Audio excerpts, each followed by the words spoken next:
Oh ho ho ho ho ho ho ho ho ho.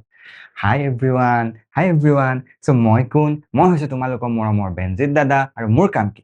মোৰ কাম হৈছে তোমালোকৰ এই ধুনীয়া ধুনীয়া ক্লাছ 9 10 ৰ ল'ৰা-ছোৱালীখিনিক ইমানেই ধুনীয়াকৈ ইমানেই ক্লিয়াৰকৈ বিজ্ঞানখন পঢ়াই দিয়া যে তোমালোক সকলোৱে বিজ্ঞানৰ প্ৰতিটো কনচেপ্ট একদম ইজিকৈ একদম সঁচাকৈ প্ৰপাৰকৈ ভিজুৱেলাইজ কৰি বুজিব পাৰা। হয়, আজি আমি কি কৰিম? আজি তোমালোকৰ ক্লাছ 10ৰ এটা চবতকৈ ধুনীয়া চেপ্টাৰ বিদ্যুতৰ আমি প্ৰথম ইন্ট্ৰডাক্টৰী লেকচাৰটো পঢ়িম। হ'ব, এতিয়া শুনা, এই লেকচাৰটো অসমত বাকী আটাইবোৰ ইউটিউব চেনেলৰ আটাইবোৰ ভিডিঅ'তকৈ বহুত বেলেগ। নেক্সট এৰাউণ্ড 15 to 20 মিনিটছৰ কাৰণে মই তোমালোকক বিদ্যুৎ আচলতে হয় কি, বিদ্যুৎ প্ৰবাহ হোৱা মানে আমি কি বুজো আচলতে, কেনেকৈ বেটাৰী এটাৰ লগত বাল্ব এটা কানেক্ট কৰি দিলে বাল্বটো জ্বলে, সেইখিনি বস্তু ভিজুৱেলি বুজিম, একদম ভালকৈ চাই পেলাই আমি বুজি পাই যাম। ঠিক আছে, গতিকে নেক্সট 15 মিনিট তোমালোকে মোক দিয়া, ইয়াৰ পিছত চাবা গোটেই বিদ্যুৎ চেপ্টাৰটোৰ বাকী যিবোৰ লেকচাৰ্ছ পঢ়িবা তাক আমি এনেকৈ কানেক্ট কৰি একোৱেই টান নহয়। হ'ব, এইটো হৈছে ইন্ট্ৰডাক্টৰী লেকচাৰ। ইয়াৰ পিছত আমি লেকচাৰ 1, লেকচাৰ 2, লেকচাৰ 3 তেনেকৈ 3টা বা 4টা লেকচাৰত গোটেই বিদ্যুৎটো পঢ়ি শেষ কৰিম। যোনে যোনে ইউটিউবত চাই আছা তেওঁলোকৰ কাৰণে কৈ দিওঁ, পিছৰ লেকচাৰকেইটা আমাৰ এপটোত থাকিব। যোনে যোনে পেইড বেটছটো জইন কৰা আছে তেওঁলোকেতো জানে আমি কিমান ভালকৈ পঢ়ি আছো। যোনে যোনে নাই কৰা তেওঁলোকে ইয়াৰ পিছৰ চেপ্টাৰকেইটা ভালকৈ আমাৰ কৰ্চটোত গৈ পেলাই এপটোত গৈ পেলাই চাবগৈ পাৰিম। যদিহে তোমালোকে নাজানা এপটোৰ বিষয়ে, মই জাষ্ট কৈ দিছোঁ, আমাৰ এটা বেটছ আছে ৰাইট, পাৱাৰ বেটছ বুলি, যিটো আমাৰ এপ হয়, কিউৰিয়াছ এপ। সেই কিউৰিয়াছ এপটোত আমি কি পাওঁ? আমি সেই কিউৰিয়াছ এপটোত চব ভিডিঅ' লেকচাৰ আছে, ভিডিঅ' লেকচাৰ্ছৰ লগতে আমাৰ বহুত ধুনীয়াকৈ বনোৱা, মই নিজেই তোমালোকৰ কাৰণে বনোৱা ক্লাছ নোটছবোৰ আছে। তাত আমি ট্ৰিক্স, টিপছ, কুৱেশ্যনছ, প্ৰেক্টিচ চব ধুনীয়াকৈ পাই যাওঁ। হয়, ইমান ধুনীয়া ধুনীয়াকৈ নোটছ বনাই দিছোঁ। তাৰ লগত আমাৰ 10K প্লাছ প্ৰেক্টিচ কুৱেশ্যন আছে, য'ত তোমালোকে কুৱেশ্যনবোৰ প্ৰেক্টিচ কৰিব পাৰা, হয় নহয়? কুৱেশ্যনবোৰ প্ৰেক্টিচ কৰাৰ লগতে তাৰ চলিউশ্যনছবোৰ তোমালোকে পাবা। হয়তো এখন কাইণ্ড অফ কুৱেশ্যন বেংক নিচিনা তোমালোকৰ কাৰণে হৈ যায়। ইয়াৰ লগতে তোমালোকে নিজক টেষ্ট কৰিবৰ কাৰণে 100টাতকৈ বেছি তোমালোকৰ টেষ্ট আছে, প্ৰতিটো চেপ্টাৰৰ টেষ্ট আছে, আকৌ তোমালোকৰ ইউনিট টেষ্ট নিচিনাকৈ আমি পাতিম।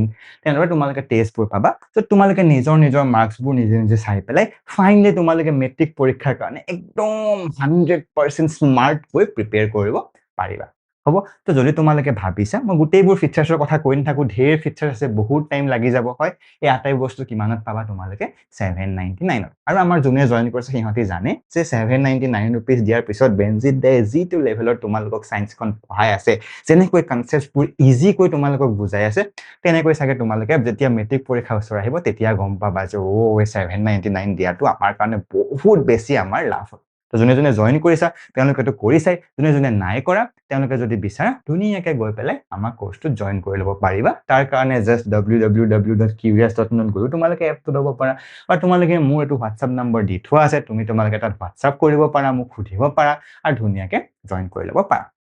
এতিয়া আমি আকৌ আমাৰ লেকচাৰটোলৈ আহিছোঁ। হ'ব, আমি আজি কি পঢ়িম বুলি কৈছিলোঁ? মই কৈছিলোঁ যে এটা বেটেৰীৰ লগত যেতিয়া আমি এডাল ৱায়াৰ কানেক্ট কৰি দিওঁ আৰু যেতিয়া আমি এটা বাল্ব ফ্লাছটোত কানেক্ট কৰি দিওঁ তেতিয়া বাল্বটো জ্বলি উঠে। হয়, এইটো হৈছে এটা বেটেৰী। এইকেইডাল হৈছে তাঁৰ। ইয়াত এটা আমি চুইচ লগাই থৈছোঁ, মানে তাঁৰডাল কাটি দিব পাৰোঁ বা আকৌ লগাই দিব পাৰোঁ। হ'ব, তোমালোক সকলোৱে জানা যেতিয়া তাঁৰডাল আমি কাটি দিওঁ তেতিয়া বিদ্যুৎ ভাৰ নহয়। কিন্তু যেতিয়া এনেকৈ কমপ্লিটকৈ এটা বৈদ্যুতিক, এইটোক আমি বৰ্তনী বুলি কওঁ, বৈদ্যুতিক বৰ্তনী বুলি কওঁ। হ'ব, এই বৈদ্যুতিক বৰ্তনীটোত যেতিয়া আমি দেখা পাওঁ যে বেটেৰীটো লগোৱাৰ কাৰণে বাল্বটো জ্বলিছে। কিয় জ্বলিছে? কিয়নো এই বেটেৰীটোৱে চাগে বাল্বটোলৈ কিবা এটা দিছে। আমি সেইটো কি বুলি ভাবোঁ নৰ্মেলি? সেইটোকে আমি কাৰেণ্ট বুলি ভাবোঁ, হয়নে? বেটেৰীটোত কিছুমান কাৰেণ্ট চাগে সোমাই আছে, তাঁৰডাল লগাই দিয়াৰ লগে লগে সেই কাৰেণ্টখিনি আহি পেলাই বাল্বটো পাইছেহি আৰু বাল্বটো জ্বলি গৈছে। কনচেপ্টটো অলপমান তেনেকুৱাই, কিন্তু যেতিয়া তুমি ভালদৰে একচুৱেলি বুজিবলৈ চেষ্টা কৰিবা তেতিয়া গম পাবা যে এই যিডাল তাঁৰ থাকে সেই তাঁৰডালত কিছুমান বস্তু থাকে, আমি তাক কি বুলি কওঁ? ইলেক্ট্ৰন। আৰে বেনজিত দা, এই যে পৰমাণু যে চাৰিওফালে ঘূৰি থাকে সেইবোৰ ইলেক্ট্ৰনে নেকি? সেইবোৰ ইলেক্ট্ৰনেই, কিন্তু এইবোৰ হৈছে মুক্ত ইলেক্ট্ৰন, মানে সিহঁতি আৰামত ঘূৰি ফুৰে, কোনোবাই যদি ঠেলি দিয়ে গুচি যায় তেনেকুৱা। হ'ব, আমি লাষ্টত গম পাম যে এই বেটেৰীটোৱে একচুৱেলি ইলেক্ট্ৰনবোৰক ঠেলে বা টানে, তো ইলেক্ট্ৰনবোৰক গতি প্ৰদান কৰে। সেই গতি প্ৰদান কৰাৰ কাৰণে যেতিয়া ইলেক্ট্ৰনবোৰ গতি কৰে তেতিয়া আমি এই বৰ্তনীটোত এটা বিদ্যুৎ প্ৰবাহ পাওঁ। আৰু চাইণ্টিষ্টবোৰে আগতে ভাবিলে যে আমি যিফালে ইলেক্ট্ৰন যায় তাৰ অপজিট চাইডে বিদ্যুৎ যায় বুলি কওঁ।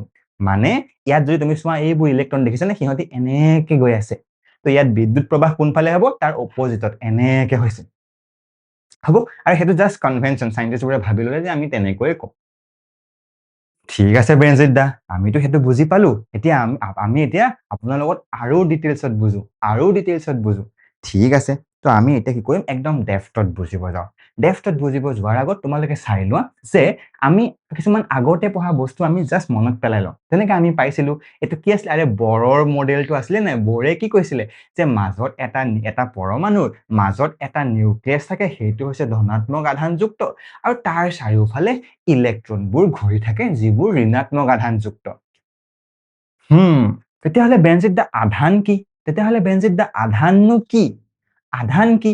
আৰে আমি আধান বুজিবলৈ একদমেই ইজি। আধান কি হয়?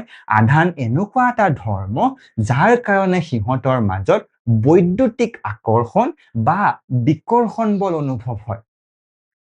বেনজিত দা, মানে আমিতো ক্লাছ 9ত পঢ়িছিলো যে ভৰ থকা বস্তু মানে পৃথিৱী আৰু চন্দ্ৰ আৰু সূৰ্য, পৃথিৱী আৰু সূৰ্যৰ মাজত আকৰ্ষণ হয় মহাকৰ্ষণ বলৰ কাৰণে। মানে সেই মহাকৰ্ষণ বলটো আকৰ্ষণটো আধানৰ কাৰণে হয় নেকি? নহয়। যেনেদৰে মহাকৰ্ষণ বলটোৰ আকৰ্ষণ ভৰৰ কাৰণে হৈছিলে, যাৰ ভৰ বেছি তাৰ আকৰ্ষণ বেছি, যাৰ ভৰ কম তাৰ আকৰ্ষণ কম, তেনেদৰে আধানো এটা ধৰ্ম, আধানো এটা ভৰৰ নিচিনা ধৰ্ম, যাৰ কাৰণে আমি বেলেগ এটা বল পাওঁ, যিটো বলক আমি কওঁ বৈদ্যুতিক বল, আৰু তাৰ কাৰণে আমি বৈদ্যুতিক আকৰ্ষণ বা বিকৰ্ষণ পাওঁ। মানে বেনজিত দা, যেনেকৈ আপেল এটাৰ ভৰ আমি 30 গ্ৰাম বুলি ক'ব পাৰো, তেনেকে আপেল এটাৰ আধান বুলিও এটা বেলেগ বস্তু আছে নেকি? অলপমান তেনেকুৱাই কাহিনীটো। সেইটো কাৰণে আমি যেনেকে আপেল, মই জাষ্ট ইলেক্ট্ৰন যিহেতু এটা ঋণাত্মক আধান, মই জাষ্ট তাক লৈ লৈছো তোমালোকক বুজাবৰ কাৰণে। চোৱা, আপেলৰ ভৰ কিমান? 30 গ্ৰাম। তেনেকে ইলেক্ট্ৰনৰো তুমি আধান পাবা, ইলেক্ট্ৰনৰ ভৰো আছে, তেনেদৰে আমি ইলেক্ট্ৰনৰ কি পাম? আধান পাম। মানে বেনজিত দা, আপেল এটা আমি যদি ভৰ জোখা দগা পাল্লা এখনত দি দিওঁ, তেতিয়াহ'লে তাৰ ভৰ যেনেকে আমি 30 গ্ৰাম পাওঁ, তেনেকৈ ইলেক্ট্ৰন এটা আধান জোখা দগা পাল্লা এখনত দি দিলে আমি তাৰ আধানৰ কিবা এটা মান পাম নেকি? মই বোলো সেইটোৱেই কাহিনী। যেতিয়া আমি আধান জোখা দগা পাল্লা এখন ইলেক্ট্ৰন এটা জুখিবলৈ দি দিম, তাৰ মান আমি কিমান পাম? 1.6 × 10⁻⁻19। যেনেকে আপেলৰ ওজন আমি 30 গ্ৰাম পাইছো, ওজনৰ একক গ্ৰাম, তেনেদৰে আধানৰ একক কি? কুলম্ব। মানে এই ইলেক্ট্ৰনটোৰ আধান আমি কিমান পাম? 1.6 × 10⁻⁻19 কুলম্ব। আৰু যিহেতু ইলেক্ট্ৰনটো নিগেটিভ আধান, তো আমি তাক কম -1.6 × 10⁻⁻19 কুলম্ব। মানে এটা ইলেক্ট্ৰনৰ আধান কিমান? ইমান। আৰু এইটোকে আমি কি বুলি কওঁ? ৰে বুজাও। মানে ইকুৱেল কিমান হ'ব? 1.6 × 10⁻⁻19 কুলম্ব। ঠিক আছে বেনজিত দা, এইকণলৈকে আমি বুজি পালো। মানে এইটোৱে কাহিনী ন, যে আধান কি? পদাৰ্থ এনেকুৱা এটা ধৰ্ম যাৰ কাৰণে আমি সিহঁতৰ মাজত বৈদ্যুতিক আকৰ্ষণ বা বৈদ্যুতিক বিকৰ্ষণ দেখা পাওঁ। হয়নে? হয়, সেইটোৱে কথা। এতিয়া বেনজিত দা, মানে এইটো কাহিনী যে সিহঁতৰ মাজত আকৰ্ষণো হয় বিকৰ্ষণো হয়। ভৰ থকা বস্তুবোৰ অকল আকৰ্ষণ হৈছিলে, কিন্তু আধান থকা বস্তুবোৰ আকৰ্ষণো হ'ব পাৰে, বিকৰ্ষণো হ'ব পাৰে। উদাহৰণস্বৰূপে তোমালোকে যদি চোৱা, সদায় একে আধানবোৰৰ সদায় বিকৰ্ষণ হয়। মানে পজিটিভে সদায় কি কৰে? ঠেলে দুটাক, তই মোৰ ওচৰলৈ নাহিবি, তেনেকে হ'ল। কিন্তু বেলেগ বোৰে মানে পজিটিভে নেগেটিভৰ মাজত সদায় আকৰ্ষণ হয়। বেনজিত দা, এইটো দেখোন আমাৰ লগত একেই। সদায় ল'ৰাবোৰৰ ছোৱালীবোৰক ভাল লাগে, ছোৱালীবোৰৰ প্ৰতি আকৰ্ষিত হয়, ছোৱালীবোৰ ল'ৰাবোৰৰ প্ৰতি আকৰ্ষিত হয়। কিন্তু ল'ৰা আৰু ল'ৰাৰ মাজত আকৰ্ষণ হলে সিহঁতি ইয়াক মই পিটিব লাগিব বুলি ঘুচিয়াহে লাগে। ছোৱালীবোৰে চুলিহে লাগে। হয়, তো সেই চিমিলাৰ টাইপৰ কাহিনী। একে ধৰ্মৰ আধানৰ মাজত সদায় বিকৰ্ষণ হয়, বেলেগ ধৰ্মৰ আধানৰ মাজত সদায় আকৰ্ষণ হয়। কিন্তু বেনজিত দা, এইটো আমি কিয় পঢ়ি আছো? আমি বুজিম ৰবা। তাৰ আগত মই আৰু অকমান এটা কাহিনী কৈ লওঁ, চাবা দেই। এটা আপেলৰ ভৰ যেনিবা 30 গ্ৰাম, দুটা আপেলৰ কিমান হ'ব? 2 পূৰণ 30 গ্ৰাম। তিনিটা আপেলৰ 3 পূৰণ 30 গ্ৰাম। চাৰিটা আপেলৰ 4 পূৰণ 30 গ্ৰাম। হয়, ঠিক একেদৰে এটা ইলেক্ট্ৰনৰ যেনিবা আধান ইমান, দুটাৰ কিমান হ'ব? 2 পূৰণ ইমান, তিনিটাৰ কিমান হ'ব? 3 পূৰণ ইমান। হয়, সেই চেম কাহিনীতে চোৱা, চাৰিটা আপেলৰ যেনিবা 4 পূৰণ 30 গ্ৰাম, আমি 120 গ্ৰাম পালো। ঠিক একেদৰে চাৰিটা ইলেক্ট্ৰনৰ যদি আমি মুঠ আধান উলিয়াব লাগিব, কিমান উলিয়াম? 4 ইনটু এটা ইলেক্ট্ৰনৰ যিমান আধান আমি কিমান পাইছিলো এটা ইলেক্ট্ৰনৰ 1.6 ইনটু 10 টু দি পাৱাৰ -19 হয়নে আৰু যেতিয়া আমি হেতু পাইছিলো আমি তাক কিহে লিখিছিলো ই ৰে লিখিছিলো তো আমি মুঠ আধান সিমান পাম ঠিক একেদৰে যেতিয়া আমি n টা ইলেক্ট্ৰনৰ কাৰণে উলিয়াম তেতিয়াহলে আমি কি লিখিম n পূৰণ সিমান এটাৰ কাৰণে 1 পূৰণ দুটাৰ কাৰণে 2 পূৰণ তিনটাৰ কাৰণে 3 পূৰণ n টাৰ কাৰণে n পূৰণ তাক আমি কি বুলি কম মুঠ আধান ও বেনজিত দা মানে যদি 10টা ইলেক্ট্ৰনৰ আমাৰ আধান উলিয়াব কয় আমি কি কৰিম 10 পূৰণ 1.6 into 10 to the power -19 coulomb ঠিক আছে ওকে ঠিক আছে এতিয়া আমি আহো আমাৰ একদম ইনিশিয়াল কোৱেশ্চনটোলৈ কি কোৱেশ্চন আছিলে যে বেটাৰী এটাৰ পৰা এনেকুৱা কি হয় যাৰ কাৰণে আমি বাল্বটো জ্বলা দেখাম তাৰ কাৰণে দুটা তুমি সিচুৱেশন বহুত ভালকৈ বুজিবা প্ৰথম সিচুৱেশনটো হ'ল যে তুমি যদি ইয়াত যদি এই সুইচটো কাটি দিয়া মানে তাঁৰডাল কাটি দিয়া বা সুইচটো বন্ধ কৰি থোৱা তেতিয়াহলে তাৰ মাজেৰে কাৰেন্ট প্ৰবাহিত নহয় কিয়নো আমি গম পাওঁ যে বাল্বটো নজ্বলে হয় এটো হ'ল প্ৰথম সেকেন্ড কাহিনীটো হ'ল যদি তুমি বেটাৰীটো আঁতৰাই থোৱা আৰু যদি তাঁৰডাল এনেকৈ পুৰা কানেক্ট কৰি থোৱা তেতিয়াও বাল্বটো নজ্বলে হেতু হ'ল সেকেন্ড কাহিনী মানে আমি এটা কথা বুজি পালো যে এই বেটাৰীটোৱে কিবা এটা দিয়ে এই বেটাৰীটোৱে কিবা এটা এই তাঁৰডালক দিয়ে এই তাঁৰডালে কঢ়িয়াই নি পেলাই এইটো ওচৰত পায়গে আৰু তাৰ পিছত আকৌ বেটাৰীটোলৈ ঘূৰি যায় হয় হেতুৱে আমি বুজিলো এটা কাহিনীৰ পৰা কিয়নো বেটাৰীটো নলগালেও বাল্ব নজ্বলে আৰু মাজত কাটি দিলেও বাল্বটো নজ্বলে ঠিক আছে বেনজিত দা ঠিক আছে হেতু কাৰণে বেটাৰীটো লগোৱাৰ পিছত বাল্বটো জ্বলে তাক আমি চাবৰ কাৰণে আমি তাঁৰডাল অকমান জুম কৰি চাওঁ আমি তাঁৰডাল অকমান জুম কৰি চাওঁ ৰবা তাৰ আগত মই আৰু এটা কথা কৈলো এই যেটো বেটাৰী আছে এই বেটাৰীতে বিভিন্ন বস্তু দিব পাৰে আমি ধৰি লওঁ যে আইদাৰ ই পোহৰ দিছে ঠিক আছে বা ইলেক্ট্ৰন দিছে বা শক্তি দিছে আমি চাম যে কোনটো দিছে আমি বুজিম তোমালোকৰ মতে কোনটো যেন লাগিছে পোহৰ ইলেক্ট্ৰন নে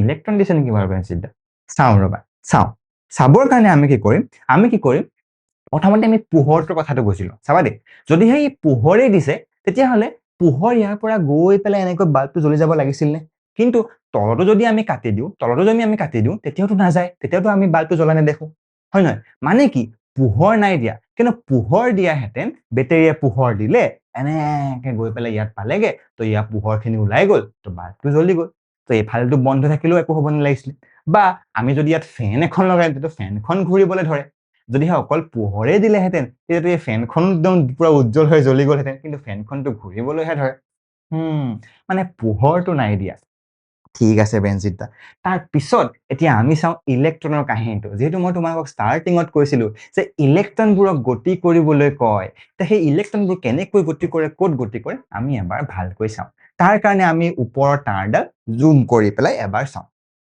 ঠিক আছে যেতিয়া তুমি তাঁৰডাল জুম কৰি পেলাই চাবা তেতিয়া তোমালোকে তাত দেখা পাবা যে তাত একচুৱেলি কি আছে কিছুমান ইলেক্ট্ৰন আছে যেহেতু এই তাঁৰডাল ধাতুৰ হয় কিহৰ হয় ধাতুৰ হয় মানে ধাতু তাত পৰমাণুবোৰ আছে সেই ধাতুৰ পৰমাণুবোৰত ইলেক্ট্ৰন আছে আৰু এইবোৰে ইলেক্ট্ৰন মই তোমালোকক কৈছিলো এই ইলেক্ট্ৰনবোৰ কি হয় এই ইলেক্ট্ৰনবোৰ হৈছে মুক্ত ইলেক্ট্ৰন মানে কি কোনোবাই যদি তাক চকলেট এটা দি পেলাই মাতে আহ সি সিহঁতৰ লগত গুচি যাব কোনোবাই যদি তাক যা বুলি কয় সি গুচি যাব মানে সি ইহঁতৰ লগত ডিপেন্ডেন্ট হৈ থকা নাই সিহঁতি মুক্ত সিহঁতি আৰামত গতি কৰিব পাৰে হ'ব তো আমি গম পালো যে এই তাঁৰডালত কিছুমান মুক্ত ইলেক্ট্ৰন এনেকৈ ঘূৰি ফুৰিছে আৰু এইবোৰ ৰেন্ডমকে ঘূৰি ফুৰে মানে তুমি যদি এই কোণত এনেকে এখন হেৰি দি দিয়া এনেকে এখন তুমি যদি কাগজ এখন দি দিয়া আৰু তাৰ মাজেৰে তুমি এঘণ্টামান ৰখি আছো যে কিমান ইলেক্ট্ৰন পাৰ হৈছে চাওঁ বুলি তো এটাও ইলেক্ট্ৰন পাৰ নহয় ইভেন কোনোবা এটা ইলেক্ট্ৰন তালে পাৰ হৈ গ'লেও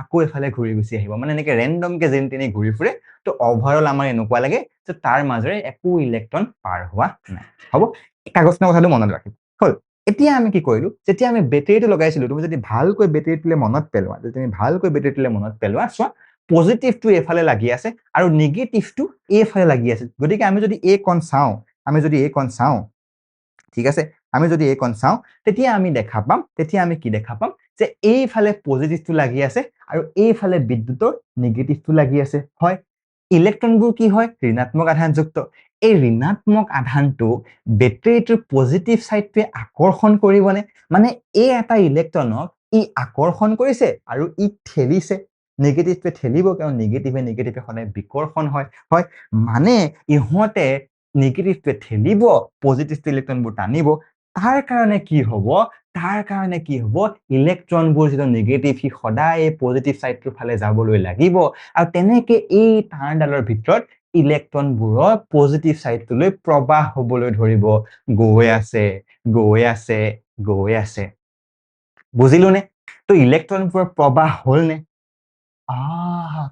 সাইন্টিষ্টবোৰৰ কি হ'ল যেহেতু ইলেক্ট্ৰনবোৰ নেগেটিভ মানে মাইনাস চিন্তা আছে তো তাক আমি সদায় কিবা এটা মানে আমি নতুন এটা কিবা সংজ্ঞা দিবলৈ যাওঁতে আমি পজিটিভ দূৰে দিম আৰু যেটো নেগেটিভ পজিটিভ নেগেটিভটোৰ অপোজিট টু পজিটিভ হেতু কাৰণে বিজ্ঞানীসকলে ক'লে যে যিফালে ইলেক্ট্ৰন গৈ আছে তাৰ অপোজিট সাইডত আমি কাৰেন্ট যোৱা বুলি কওঁ যদিও সেই বিদ্যুতৰ প্ৰবাহটো ইলেক্ট্ৰনৰ প্ৰবাহৰ কাৰণে হৈছে কিন্তু আমি কাৰেন্টটো সদায় কি বুজাও ইলেক্ট্ৰন যোৱাৰ বিপৰীত সাইডে যোৱা মানে ইয়াত প্ৰবাহ কোনফালে গৈ আছে এইফালে ইলেক্ট্ৰনবোৰ কোনফালে গৈ আছিল ইলেক্ট্ৰনবোৰ এইফালে গৈ আছিল হয় প্ৰবাহ কোনফালে গৈ থাকিব প্ৰবাহ বিদ্যুৎ প্ৰবাহ এইফালে আহি থাকিব বুজি পালো ব্ৰেনজিত দা পালো এতিয়া তাতেই আমি এখন এই কাগজখন আকৌ দি দিও তাতে আমি আকৌ এই কাগজখন দি দিও এতিয়া আমি কি কৰিম এই কাগজখনৰ মাজেৰে কিমান এই গিফ্টখনৰ মাজেৰে কিমান ইলেক্ট্ৰন পাৰ হৈছে চাও ওকে 10 সেকেন্ড 1 সেকেন্ড 10 সেকেন্ডৰ কাৰণে চাও আমি ঠিক আছে ওকে স্টাৰ্ট এটা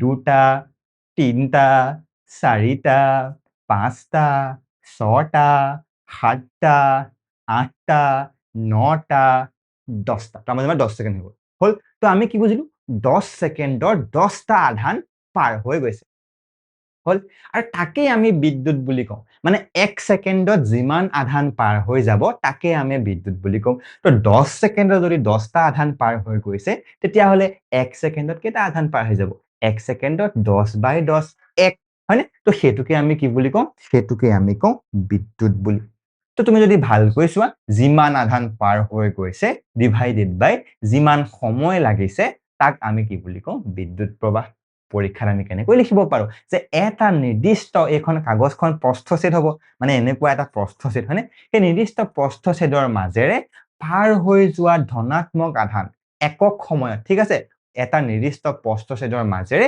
এখন একক সময়ত থাকি গ'ল একক সময়ত পাৰ হৈ যোৱা আধানৰ পৰিমাণক আমি কি বুলি কওঁ বিদ্যুৎ প্ৰবাহ বুলি কওঁ তো মুঠ আধান ডিভাইডেড বাই মুঠ সময়টোৱে হ'ব আমাৰ বিদ্যুৎ প্ৰবাহ বুজি পালো যদিহে বহুত ফাষ্ট গৈ আছে এনেকুৱা আধানবোৰ তো আমি কি পাম 10 সেকেন্ডত ঢেৰ আধান পাৰ হৈ যাব 50টা 60টা আধান পাৰ হৈ যাব মানে আমি বেছি কাৰেন্ট পাম বুজি পালো খেলিমেলি আছে নে খেলিমেলি নাই ধুনিয়া তো মানে আমি এটো কাহিনী জানো এতিয়া এই যে এফালে পজিটিভ দিছিলো এই যে এফালে নেগেটিভ দিছিলো আমি পিছত পঢ়িম তাক আমি কি বুলি কওঁ বিভৱ বুলি কওঁ কি বুলি কওঁ বিভৱ আৰু বিভৱটোক তোমালোকে আসলি লাইফৰ লগত কেনেকৈ কানেক্ট কৰিব পাৰা গম পোৱা উচ্চতা মানে যদিহে তুমি যদি এডালকে চোৱা এই তাঁৰডালকে চোৱা ধৰি লোৱা এতিয়া এডাল তাঁৰ নহয় এডাল পাইপ কি এডাল পাইপ যদি এই পাইপডাল এনেকে সমানকে থাকে আৰু এই বিদ্যুৎ প্ৰবাহবোৰ যদি তুমি পানীৰ ফুট বুলি ধৰা যদি এনেকে সমানকে থাকে তাহলে পাইপডালৰ মাজেৰে পানীখিনি কোনোফালে নাযায় কিন্তু যদি আমি যেনিবা পাইপডাল এনেকে বেকা কৰি দিলো আমি পাইপডাল এনেকে বেকা কৰি দিলো তেতিয়া পানীখিনি এফালে পৰিব লাগিব নে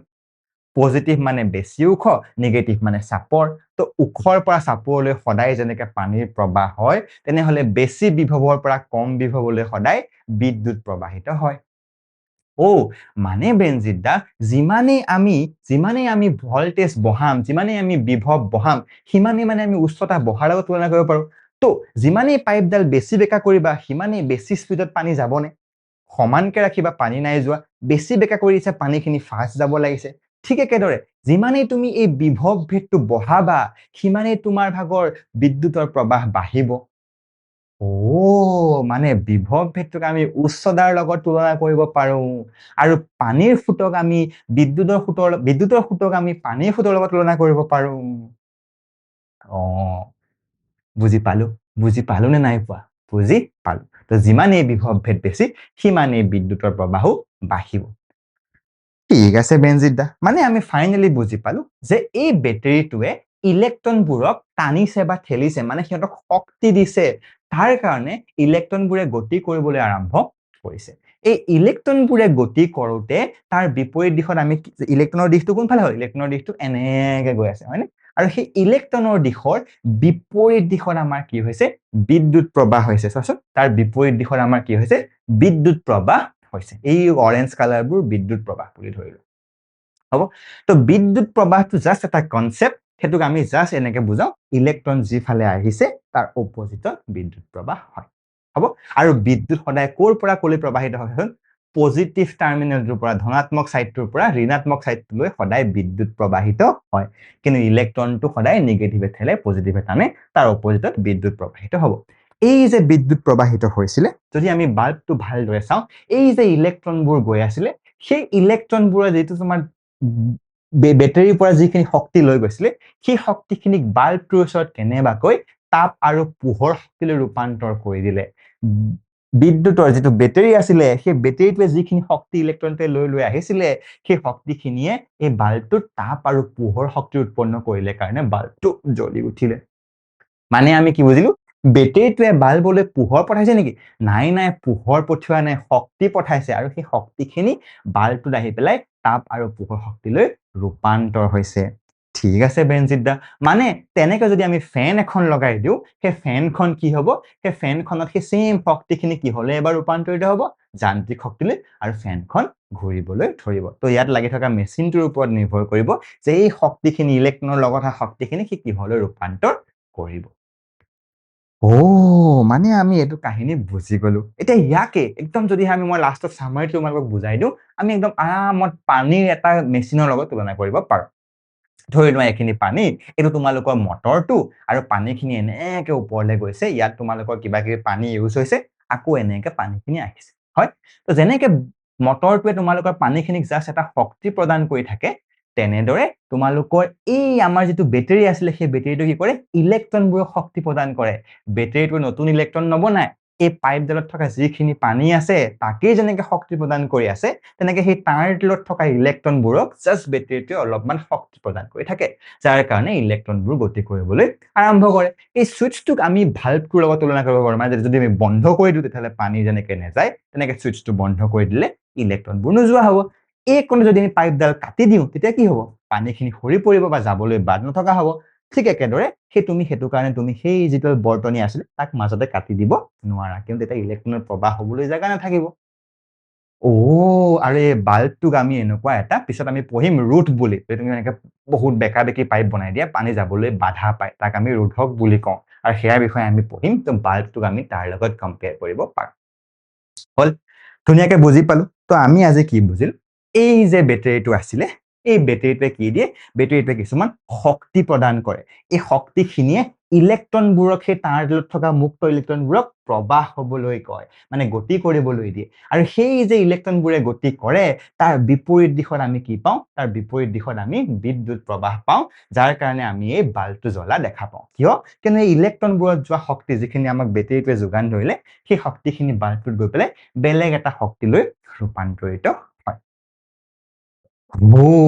এতিয়া আমি বুজিলো কি হয় আৰু এটা বস্তু আমি কি বুজিলো এটা ইলেক্ট্ৰনৰ আধান কিমান 1.6 * 10 to the power -19 কুলম্ব যেতিয়া আমি এনটা উলিয়াম n * এটা পূৰণ কৰিম n * e হয় আৰু আমি এটো বুজিলো যে কাৰেন্ট কি হয় যেতিয়া আমি সেই তাঁৰডাল একদম জুম কৰি পেলাই চাইছিলো যেতিয়া আমি তাঁৰডাল একদম জুম কৰি পেলাই চাইছিলো তেতিয়া আমি বুজি পালো যে এই প্ৰস্থছেদৰ মাজেৰে একক সময়ত যিমান আধান পাৰ হৈ গৈছে তাকে আমি কি বুলি কৈছিলো বিদ্যুৎ প্ৰবাহ বুলি কৈছিলো আৰু তাক আমি কেনেকৈ বুজিছিলো নিৰ্দিষ্ট প্ৰস্থছেদৰ মাজেৰে একক সময়ত পাৰ হৈ যোৱা ধনাত্মক আধানৰ পৰিমাণক আমি কি বুলি কওঁ বিদ্যুৎ প্ৰবাহ কেনেকৈ উলিয়াম মুঠ আধান ডিভাইডেড বাই মুঠ সময় হেতুই হ'ব কাৰেন্ট যেনেকৈ আধানৰ একক কুলম্ব তেনেকৈ কাৰেন্টৰ একক হৈছে এম্পিয়াৰ মানে যদি 1 সেকেন্ডত বা একক সময়ত একক পৰিমাণৰ আধান 1 সেকেন্ডত যদি 1 কুলম্ব আধান পৰিবহন হয় তেতিয়াহলে তাক আমি কি বুলি কম 1 এম্পিয়াৰ 1/1 = 1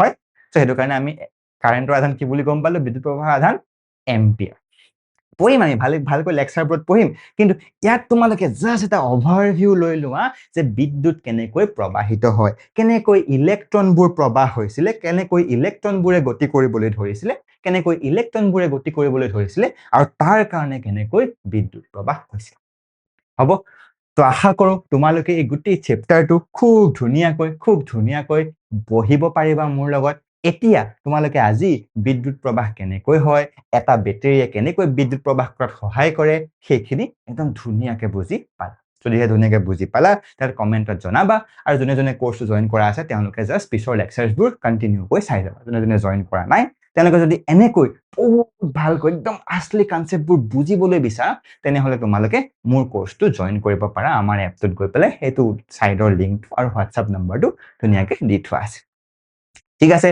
তো ধুনীয়াকৈ তোমালোকে পঢ়ি থাকা মই আকৌ তোমালোকক এটা নেক্সট ভিডিঅ'ত লগ পাম তেতিয়ালৈকে বাই বাই